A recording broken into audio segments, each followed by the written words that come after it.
یہ بیان میں نے سنا ہے اس کا۔ یقین کریں وہ حدیث یاد آ گئی ہے جو نبی علیہ السلام نے فرمایا کہ ہر نبی کے حواری گزرے ہیں، قریبی ساتھی ہوتے تھے جو بہت ہی مضبوطی کے ساتھ نبی کا ساتھ دیتے تھے، ان کے پیروکار ہوتے تھے، معاون ہوتے تھے، اور نبی کے مرنے کے بعد بھی وہ پوری طرح پکے جمے رہے اسی دین کے اوپر۔ لیکن آہستہ آہستہ جب اگلی نسل آئی تھے وہ بالکل ناخلف، جو کہتے تھے کرتے نہیں تھے، اور کرتے وہ تھے جس کا حکم نہیں دیا گیا تھا۔ ان کے ساتھ جو ہاتھ سے ایجاد کرے گا وہ مومن، ان کے خلاف جو زبان کھولے گا وہ مومن، اور ان کو جو دل سے برا جانے گا وہ مومن، اور اس کے بعد رائی کے دانے کے برابر بھی ایمان نہیں ہے۔ یہ محمد حنیف کے بیان کے بعد پوری طرح وہ حدیث میرے ذہن میں آ گئی ہے کہ شروع میں جو کہہ رہا ہے کہ اللہ نے ایمان کی نعمت سے نوازا، اب ہمیں شرک اور کفر اور طاغوت سے جو ہے وہ گویا نفرت ہے اور بیزاری ہے، کوئی تعلق وہ کاش تو ایسا کرتا تو پھر تیرے جیسا کون ہوتا۔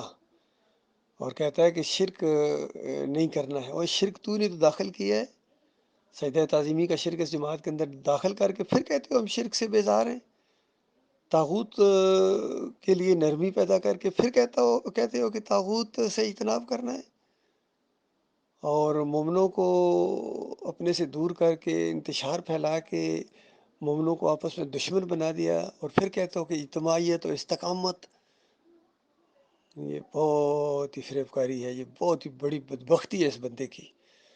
کہ اگر یہ شرک اس کے اندر نہ آتا اور اس طرح کی باتیں نہ کرتا پھر تو کیا کہنا تھا اس کے آخری الفاظ کا۔ یہ لگتا ہے چند دن پہلے اس کے آخری الفاظ ہیں، آخری دن تک یہ اپنے اس باطل موقف کے اوپر ڈٹا رہا ہے بندہ، اور اس کو ذرا حیا نہیں آئی ہے کس طرح شرک اور کفر پھیلا کے اس کی نشاندہی بھی کی تھی، پھر بھی آخری دم تک کہتا ہے شرک نہیں کرنا۔ یہ ایسی بات ہے جس طرح طاہر القادری کہے کہ دیکھو شرک نہیں کرنا ہے، اور خادم حسین رضوی کہے کہ نبی علیہ السلام کی پیروی کرنی ہے، دیکھنا کسی اور کی بات نہیں ماننی ہے۔ تو کیا ان کی باتوں کا وزن ہے ہمارے نزدیک؟ تو یہ اس کی بہت بڑی بدبختی رہی ہے، آخری دم تک یہ شرک کے ساتھ چمٹا رہا۔ اس کو بڑا موقع ملا تھا، اس کو 7-8 سال اس کو یہ آخری جب اس کے اندر شرک آیا تو یہ سمجھایا، لیکن یہ انا کا مسئلہ اس نے بنا لیا اور اسی شرک اور کفر کے اوپر مر گیا، اور اپنے پیچھے بھی ایسے ہی لوگ چھوڑ کے مرا ہے جو فریب کار ہیں، ایک سے ایک بڑھ کر فریب کار، ایک سے ایک فریب کار ہے۔ اور ابھی جو